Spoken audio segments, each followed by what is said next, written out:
पिछले लेक्चर में हमने एटॉमिक मास, ग्राम एटॉमिक मास और उनसे रिलेटेड न्यूमेरिकल्स की बात की थी। आज के लेक्चर में हम मॉलिक्यूलर मास, ग्राम मॉलिक्यूलर मास और उनसे रिलेटेड न्यूमेरिकल्स की बात करेंगे। तो सबसे पहले हमको देखना होगा कि मॉलिक्यूलर मास क्या होता है। जैसे आपने एटॉमिक मास में देखा था कि एटॉमिक मास एक रिलेटिव नंबर है जो ये प्रदर्शित करता है कि किसी तत्व का एक परमाणु, किसी एलिमेंट का एक एटम हाइड्रोजन के एक एटम से या कार्बन 12 के एक एटम के 12वें हिस्से से कितने गुना भारी है, ये कहलाता था atomic mass.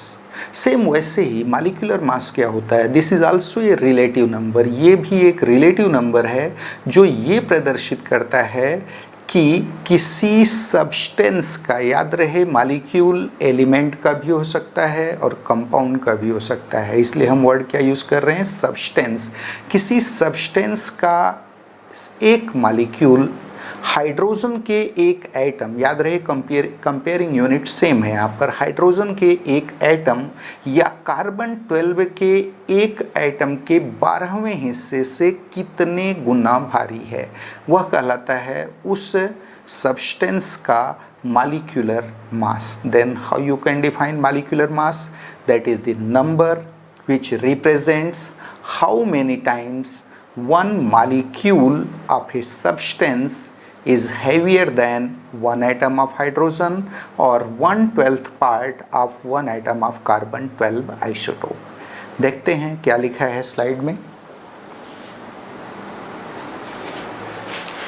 Molecular mass, the number which represents how many times one molecule of a substance is heavier than one atom of hydrogen or 1/12 part of one atom of carbon 12 isotope is called molecular mass of the element. Mathematically, molecular mass is equals to mass of one molecule of the substance। याद रहे हमने क्या use किया है, substance not element, because molecule element का भी हो सकता है और कंपाउंड का भी हो सकता है, तो हमने यहाँ वर्ड यूज़ किया है substance.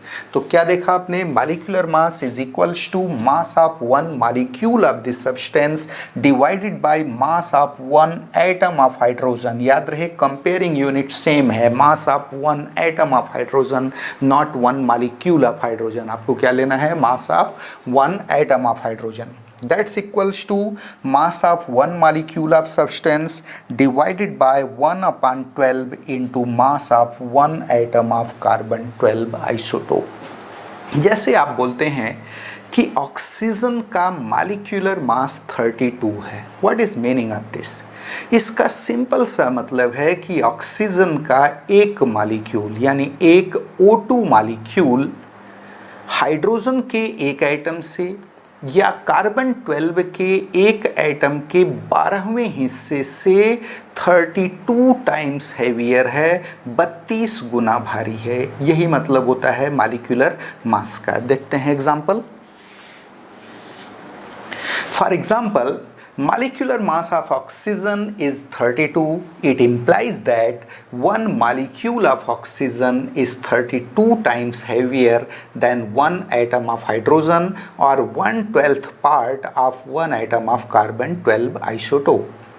Similarly, molecular mass of chlorine is 71. Chlorine का molecular mass कितना है, 71 है। इसका सिंपल सा मतलब है कि क्लोरीन का एक मॉलिक्यूल यानी एक Cl2 मॉलिक्यूल हाइड्रोजन के एक एटम से या कार्बन 12 के एक एटम के 12वें हिस्से से 71 टाइम्स हैवियर है, 71 गुना भारी है। तो क्या देखा आपने, similarly molecular mass of chlorine is 71. It implies that one molecule of chlorine is 71 times heavier than one atom of hydrogen और 1/12 part of one atom of carbon 12 isotope. चलिए नेक्स्ट स्लाइड देखते हैं। Molecular mass of the compounds is obtained by adding the atomic masses of the atoms present in the molecule of respective compound। याद रहे अगर किसी molecule का molecular mass find करना है तो उस मॉलिक्यूल में जितने भी एटम्स हैं उन सारे एटम्स के एटॉमिक मास को आप ऐड कर दीजिए, क्या मिल जाएगा? Molecular mass. तो क्या देखा आपने? Molecular mass of the compound is obtained by adding the atomic masses of the atoms present in the molecule of respective compound. For example, molecular mass of CaCO3. Suppose हमको CaCO3 का molecular mass find करना है। You know CaCO3 में calcium का एक atom होता है, carbon का एक एटम होता है और ऑक्सीजन के 3 एटम्स होते हैं। तो इनके एटॉमिक मासेस को हमको सम अप करना पड़ेगा, जोड़ना पड़ेगा, तो हमको CaCO3 का मॉलिक्यूलर मास मिल जाएगा। देखिए यहाँ कैलकुलेट हुआ है, molecular mass of CaCO3 is equals to 1 into atomic mass of Ca। क्यों भाई? क्योंकि कैल्शियम का केवल एक एटम है मॉलिक्यूल में, plus 1 into atomic mass of carbon. Carbon का भी कितना एटम है? सिंगल एटम है, तो 1 into atomic mass of carbon, plus 3 into atomic mass of oxygen. Oxygen के कितने एटम्स हैं CaCO3 मॉलिक्यूल में? तो 3। तो 3 से यहाँ मल्टीप्लाई हो गया एटॉमिक मास ऑफ ऑक्सीजन, तो वैल्यू क्या मिला? 40। That is 1 into atomic mass of calcium. Calcium का एटॉमिक मास 40 है, तो 40 plus atomic mass of carbon 12 plus 3 into 16, atomic mass of oxygen is 16, तो क्या मिला? 3 इंटू 16। ये टोटल वैल्यू हो गया आपका 40 plus 12 plus 48, that's equals to 100 AMU, that is atomic mass unit. तो इस तरीके से हम किसी भी मॉलिक्यूल का मॉलिक्यूलर मास फाइंड कर सकते हैं। चलिए एक और example, molecular mass of H2SO4। देखिए H2SO4 में हाइड्रोजन के 2 एटम हैं, तो 2 into atomic mass of hydrogen आपने ले लिया, प्लस सल्फर का एक एटम है तो 1 into atomic mass of sulphur लिया, और ऑक्सीजन के 4 एटम्स हैं तो 4 into atomic mass of oxygen लिया। कितना है अपना? 2 इंटू 1, हाइड्रोजन का एटॉमिक मास 1 है, तो और 2 एटम है H2SO4 में, तो 2 into 1 plus 32, that is atomic mass of sulphur, plus 4 into 16, 16 is atomic mass of oxygen, तो इसका टोटल वैल्यू आ जाएगा 98 AMU। तो इस तरीके से हम किसी भी मॉलिक्यूल का मॉलिक्यूलर मास फाइंड कर सकते हैं। चलिए हम आगे बढ़ते हैं, ग्राम मॉलिक्यूलर मास की बात करते हैं। क्या होता है ग्राम मॉलिक्यूलर मास? जैसे एटॉमिक मास की कोई यूनिट नहीं होती, वैसे ही मॉलिक्यूलर मास ये एक रिलेटिव नंबर है, इसका कोई यूनिट नहीं होता है। लेकिन अगर मॉलिक्यूलर मास को, किसी सब्सटेंस के मॉलिक्यूलर मास को ग्राम में हम एक्सप्रेस करें तो उसे हम क्या नाम देते हैं? ग्राम मॉलिक्यूलर मास नाम देते हैं। किसी भी सब्सटेंस का 1 ग्राम मॉलिक्यूलर मास कितना होता है? तो याद रहे उस सब्सटेंस का जो मॉलिक्यूलर मास है उतना ग्राम अमाउंट ले लीजिए आप, वही उसका 1 ग्राम मॉलिक्यूलर मास यानी 1 GMM कहलाएगा। Then how you can define gram molecular mass? देखिए क्या है definition, the amount of a substance in gram equal to its molecular mass is called gram molecular mass, GMM of the substance. For example, molecular mass of oxygen is 32। याद रहे atomic mass oxygen का कितना है? 16 है। Oxygen का molecule यानी O2 molecule, O2 molecule में कितने एटम हैं? टोटल 2 एटम हैं, तो मॉलिक्यूलर मास कितना हो गया? 2 इंटू 16, दैट इज 32। तो क्या देखा आपने? For example molecular mass of oxygen is 32, hence it's gram molecular mass that is 1 GMM will B 32 ग्राम। कितना होगा? 32 ग्राम होगा। Similarly molecular mass of H2SO4 is 98। अभी हमने कैलकुलेट किया था, कितना आया था? 98। Then it's 1 gram molecular mass 1 GMM will be 98 gram. देखिए क्या लिखा है, similarly molecular mass of H2SO4 is 98, hence its gram molecular mass GMM will be 98 ग्राम। तो याद रहे किसी भी सब्सटेंस का ग्राम मॉलिक्यूलर मास 1 ग्राम मॉलिक्यूलर मास कितना होता है? तो याद रहे 1 ग्राम नहीं होता, 1 ग्राम मॉलिक्यूलर मास का मतलब उसका जो भी मॉलिक्यूलर मास है उतना ग्राम कहलाएगा 1 ग्राम मॉलिक्यूलर मास। जैसे CaCO3 में आपने देखा था कि मॉलिक्यूलर मास 100 था, तो उसका 1 ग्राम मालिक्यूलर मास कितना होगा, तो 100 ग्राम होगा। 100 gram will be called as 1 gram molecular mass of CaCO3। चलिए आगे बढ़ते हैं। 1 GMM of all this substances, बहुत ही खास बात, पिछले लेक्चर में आपने देखा था कि किसी भी एलिमेंट के 1 GAM में 1 ग्राम एटॉमिक मास में उस एलिमेंट के 6.022 इंटू 10⁻23 एटम्स हुआ करते थे और उसको हमने नाम दिया था 1 मोल। याद रहे 1 मोल एटम्स था। वैसे ही आप देखेंगे कि किसी भी सब्सटेंस के 1 ग्राम मालिक्यूलर मास में 1 GMM में उस सब्सटेंस के 6.022 इंटू 10⁻23 मालिक्यूल्स होते हैं। इसलिए GMM को 1 GMM को भी हम क्या नाम देते हैं, 1 मोल नाम देते हैं। डिफरेंस क्या है, 1 GAM को 1 मोल एटम्स बोलते थे और 1 GMM को 1 मोल मालिक्यूल्स बोलेंगे। ये डिफरेंस है। याद रहे मोल क्या होता है, that is collection of 6.022 into 10⁻23 particles irrespective of their nature. चाहे किसी भी नेचर के पार्टिकल्स हों, अगर उनका कलेक्शन कितने का है, 6.022 इंटू 10⁻23 का है, तो उसे आप क्या नाम देते हैं, 1 मोल नाम देते हैं। जस्ट लाइक डजन, आप क्या बोलते हैं, 1 dozen means a collection of 12। चाहे कोई भी ऑब्जेक्ट, कोई भी वस्तु अगर 12 है तो उसे आप 1 डजन बोलते हैं। जैसे आपने कहा 1 dozen marker, what is meaning of this, 12 marker. आपने कहा 1 dozen duster, what is meaning of this, 12 dusters. ऐसा तो नहीं है कि 1 डजन मार्कर मीन्स 12 मार्कर और 1 डजन डस्टर मीन्स 6 डस्टर। बोले क्यों भाई, तो बोले डस्टर भारी है, ऐसा नहीं है। तो डजन आप किसको बोलते हैं, दैट इज कलेक्शन ऑफ 12। 12 का कलेक्शन जहां भी है दैट इज कॉल्ड 1 डजन। वैसे ही 6.022 इंटू 10⁻23 पार्टिकल्स का कलेक्शन जहां भी होता है उसे हम 1 मोल बोलते हैं। अगर पार्टिकल एटम है तो 1 मोल एटम बोल देंगे, पार्टिकल मॉलिक्यूल है तो 1 मोल मॉलिक्यूल बोल देंगे, पार्टिकल आयंस है तो 1 मोल आयंस बोल देंगे, लाइक दिस। तो आपने क्या देखा कि किसी भी सब्सटेंस के 1 GMM में उस सब्सटेंस के 6.022 इंटू 10⁻23 मॉलिक्यूल्स प्रेजेंट होते हैं। इसलिए 1 GMM सब्सटेंस का क्या कहलाता है, 1 मोल कहलाता है। देखते हैं स्लाइड में क्या लिखा है। 1 GMM of all these substances contains 6.022 into 10⁻23 molecules of respective substance. Hence, it is also called 1 mole of this substance.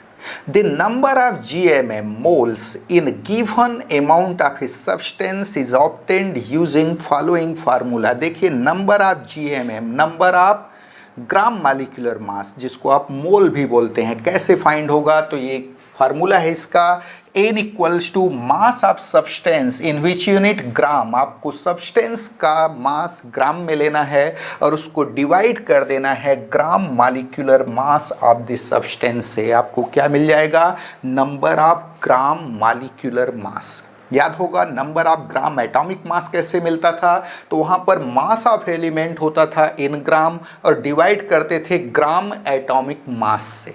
वहाँ पर हमको number of gram atomic mass या number of moles of atoms मिलता था। यहाँ पर जब हम मास ऑफ सब्सटेंस इन ग्राम को डिवाइड करेंगे ग्राम molecular mass of the substance से, तो हमको नंबर ऑफ GMM यानी number of moles of molecules मिलेगा यहाँ पर। क्लियर है, चलिए आगे बढ़ते हैं।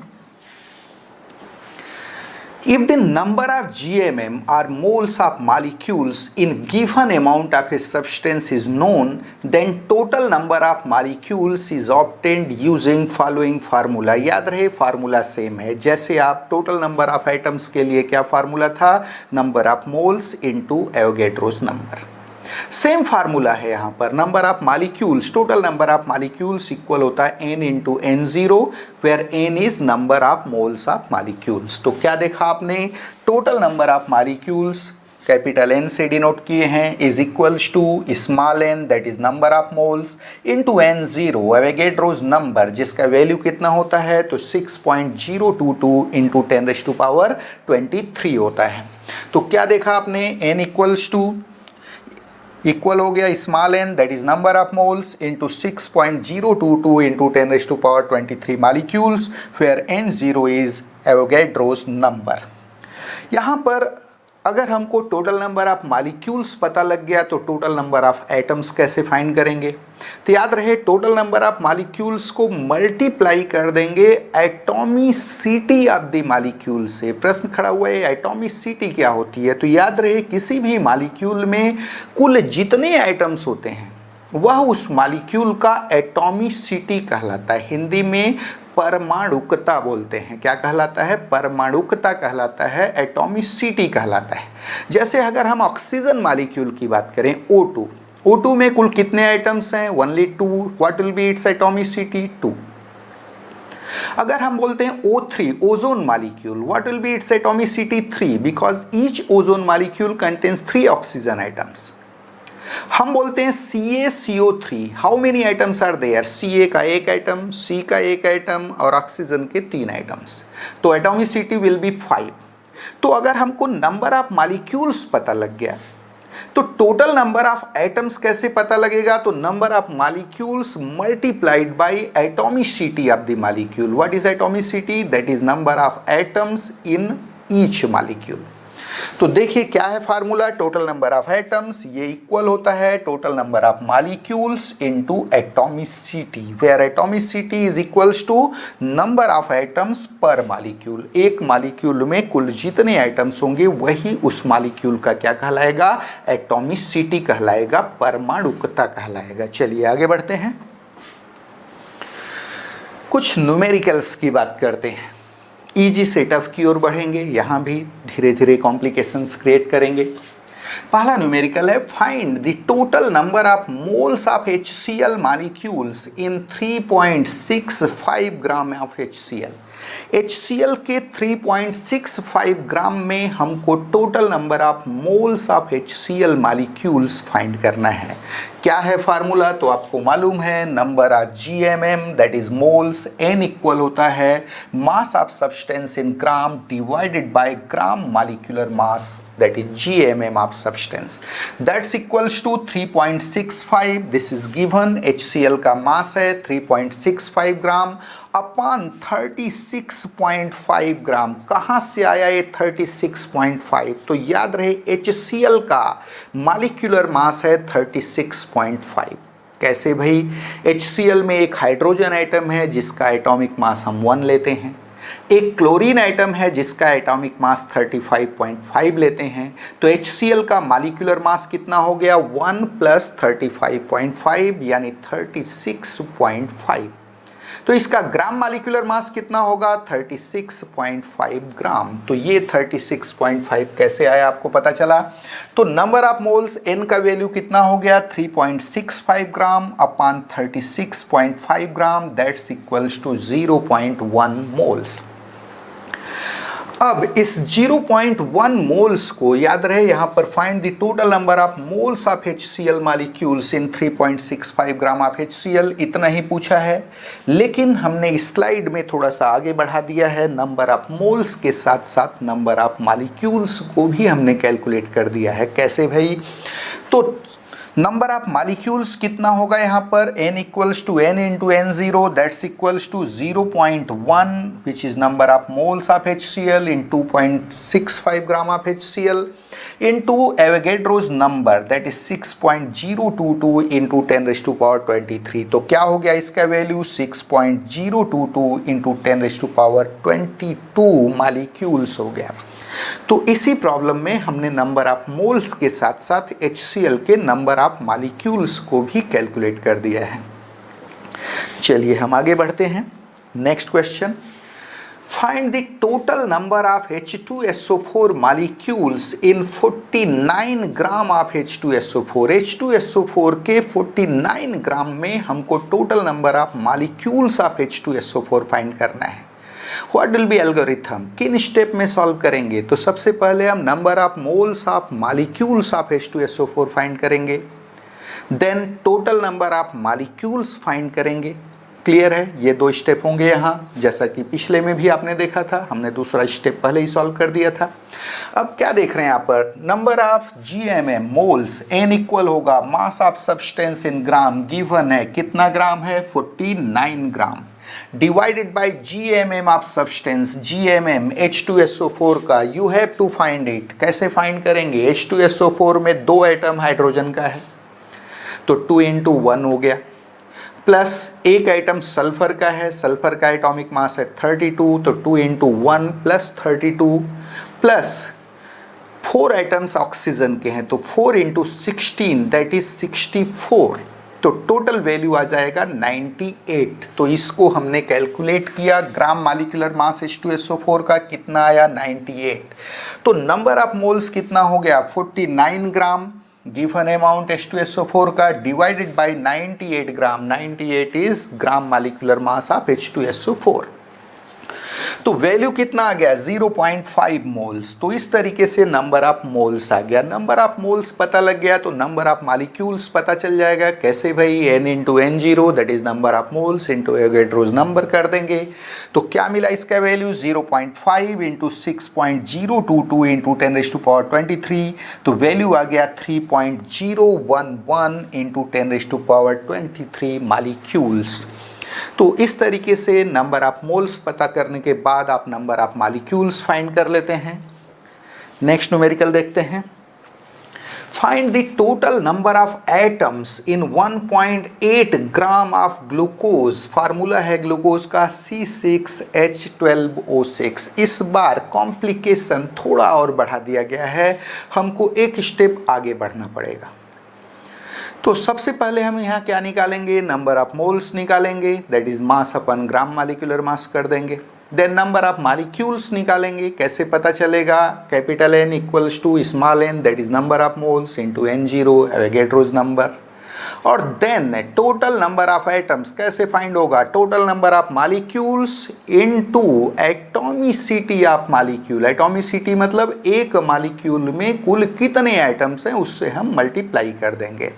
तो देखिए यहाँ कैसे सॉल्व हुआ है। Here number of moles n equals to 0.01 moles, direct हमने सॉल्व कर दिया है। 1.8 डिवाइडेड बाय 180 कर दिया है। 180 is gram molecular mass of glucose. C6H12O6 का ग्राम मॉलिक्यूलर मास है। यू कैन कैलकुलेट इट, आप कैलकुलेट कर सकते हैं। तो डायरेक्ट नंबर ऑफ मोल्स हमने ले लिया है 0.01 moles. Then number of molecules कितना हो गया, 0.01 इंटू एवोगैड्रोस नंबर 6.022 इंटू 10⁻23, तो वैल्यू आ गया इसका 6.022 इंटू 10⁻21 मॉलिक्यूल्स। अब नंबर ऑफ मॉलिक्यूल्स पता लग गया तो हमको टोटल नंबर ऑफ एटम्स भी पता चल जाएगा। कैसे पता चलेगा भाई, number of atoms equals to total number of molecules into atomicity. क्या है इसकी एटॉमिसिटी, तो आप देख सकते हैं एक मॉलिक्यूल में कार्बन के 6 एटम हैं, हाइड्रोजन के 12 एटम्स हैं और ऑक्सीजन के 6 एटम्स हैं। तो total atoms in each molecule is 6 + 12 + 6 that is 24। तो ग्लूकोज मॉलिक्यूल का एटॉमिसिटी कितना मिला, 24 मिला। तो टोटल नंबर ऑफ एटम्स कितना हो जाएगा, total number of molecules that is 6.022 into 10⁻21 into 24। तो आंसर कितना आ जाएगा इसका, 144.55 इंटू 10⁻21 दैट इज 1.45 इंटू 10⁻23। ये आ जाएगा total number of atoms in 1.8 gram of glucose. यहाँ पर कई बार अलग ढंग के क्वेश्चन आते हैं। टोटल नंबर ऑफ एटम्स की जगह आपसे पूछ सकता था total number of suppose carbon atoms in 1.8 gram of glucose, then कैसे फाइंड होगा। तो याद रहे नंबर ऑफ मोल्स और नंबर ऑफ मॉलिक्यूल्स तो सेम फॉलो फाइंड करेंगे। उसके बाद जब total number of carbon atoms की बात करेंगे, total number of carbon atoms equal होगा total number of molecules into यहाँ पर 6 हो जाएगा। क्यों भाई, क्योंकि एक मॉलिक्यूल में कार्बन के कितने एटम्स हैं, 6। ऐसे ही हाइड्रोजन आइटम्स की बात करते, 1.8 ग्राम ग्लूकोज में टोटल हाइड्रोजन आइटम्स कितने हैं, तो number of moles then number of molecules find करते और उसके बाद उसको मल्टीप्लाई कर देते किससे, 12 से, because each molecule of glucose contains 12 hydrogen items. Total number of oxygen items की बात आती तो भी हम किससे मल्टीप्लाई कर देते, 6 से मल्टीप्लाई करते। क्यों भाई, क्योंकि each molecule of glucose contains 6 oxygen items. चलिए एक और numerical, find the total number of oxygen items in 9.8 gram of H2SO4। H2SO4 के 9.8 ग्राम में, याद रहे टोटल नंबर ऑफ आइटम्स नहीं पूछा है आपसे, आपसे पूछा जा रहा है total number of oxygen items. तो स्टेप्स क्या होंगे, सबसे पहले आप नंबर ऑफ मोल्स निकालेंगे। कैसे आया, 9.8 अपॉन 98 कर दिया आपने, 0.1 मोल्स। देन उसको नंबर ऑफ मोल्स को नंबर ऑफ मॉलिक्यूल्स में आपने कन्वर्ट किया, n इंटू N0 यानी 0.1 इंटू 6.2022 इंटू 10⁻23 करेंगे यहाँ पर, दैट्स इक्वल हो जाएगा 6.022 इंटू 10⁻22 मॉलिक्यूल्स। अब इस मॉलिक्यूल में टोटल मॉलिक्यूल पता लग गया, अब total number of oxygen items पता करना है। आप देख सकते हैं कि H2SO4 के ईच मॉलिक्यूल में 4 ऑक्सीजन आइटम्स हैं, तो किससे मल्टीप्लाई हो जाएगा, 4 से। तो क्या मिला, number of oxygen items equal हो जाएगा 6.022 into 10⁻22 into 4, that is 24.088 into 10⁻22 या 2.41 इंटू 10⁻23 आइटम्स। तो इस तरीके से आप टोटल नंबर ऑफ आइटम्स या टोटल नंबर ऑफ किसी एलिमेंट का items in given amount of substance find कर सकते हैं। कई बार आपसे टोटल नंबर ऑफ इलेक्ट्रॉन्स और प्रोटॉन्स भी पूछा जाता है। कुछ नहीं करना है, टोटल नंबर ऑफ एटम्स, अगर टोटल नंबर ऑफ मॉलिक्यूल्स पता चल गए हैं उसके बाद आप देख लीजिए एक मॉलिक्यूल में कुल कितने इलेक्ट्रॉन हैं उससे मल्टीप्लाई कर दीजिए, या कितने प्रोटॉन हैं कितने न्यूट्रॉन हैं उनसे मल्टीप्लाई कर दीजिए, आपको total number of electrons, protons और न्यूट्रॉन्स मिल जाएंगे। तो इस तरीके के न्यूमेरिकल्स कॉम्पिटिटिव एग्जाम में पूछे जाते हैं। आज के लेक्चर में आपने देखा कि मॉलिक्यूलर मास क्या होता है, ग्राम मॉलिक्यूलर मास किसे बोलते हैं, और उसके बेसिस पर किस टाइप के न्यूमेरिकल्स आपसे पूछे जा सकते हैं। नेक्स्ट लेक्चर में हम मोल कॉन्सेप्ट की बात करेंगे। याद रहे लगभग पूरा मोल कॉन्सेप्ट, एटॉमिक मास, और आज के लेक्चर में यानी मॉलिक्यूलर मास जो आपने पढ़ा उसमें मोल कॉन्सेप्ट का लगभग पूरा कोर्स कवर हो गया है। फिर भी हम एक नए सिरे से मोल कॉन्सेप्ट देखेंगे नेक्स्ट लेक्चर में। तो आज के लेक्चर में बस इतना ही। Thank you.